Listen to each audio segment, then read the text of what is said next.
நான் சொல்றேன் அந்த ஹிந்து ஏத்திசமே டோட்டலா வேற. இந்த மாடர்ன் டேல இந்து மதத்தை அழிக்கிறதுக்கு பேர் ஏத்திசம்னு வச்சு ஒரு கும்பல் சுத்திட்டு இருக்கு. நான் அந்த ஏத்திசத்தை சொல்ல வரல. அவங்களுக்கு ஏத்திசம்னா அடிப்படையே தெரியாது. நான் அதை சொல்லல.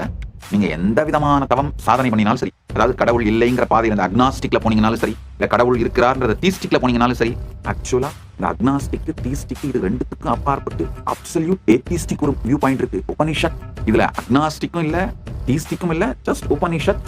என்ன சாமி உபனிஷத்துன்ற வார்த்தையை ஏத்திசத்தோட கனெக்ட் பண்ணி சொல்றாரு, நல்லா புரிஞ்சுக்கோங்க. நம்ம சனாதன இந்து தர்மத்தில் இந்த நம்ம இந்து சிவிலைசேஷன்ல ஏத்திசம் ஒரு மிகப்பெரிய சம்பிரதாயமாக இருந்திருக்கிறது. ஞானத்தை அளிக்கக்கூடிய சம்பிரதாயமாக இருந்திருக்கிறது. நல்லா புரிஞ்சுக்கோங்க.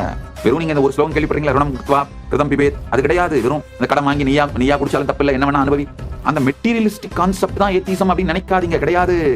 அவங்களுடைய பிரின்சிபிள் ஆழமா படிச்சீங்கன்னா நல்லா புரிஞ்சுப்பீங்க. சாப்பிடும்போது சாப்பிடு, தூங்கும்போது தூங்கு, அந்த பிரின்சிபிள்ஸை ஃபாலோ பண்ணீங்கன்னா அப்படியே உபனிஷத்துல தானா செட்டில் ஆகி சகஜ சமாதியிலேயே வாழ்வீங்கயா. அதனால இந்து சிவிலைசேஷன்ல இருந்த ஏத்திஸ்டை குறைத்து மதிப்பிடாதீர்கள். இந்த இந்து மதத்தை அழித்து சனாதன இந்து தர்மத்தை அழிக்கணுங்கிறதுக்காக ஒரு கும்பல் ஏத்திஸ்டிக்ன்ற பேர்ல செயல்படுறாங்க. அந்த ஏத்திசத்தையும் இந்த ஏத்திசத்தையும் கன்ஃபியூஸ் பண்ணிக்காதீங்க.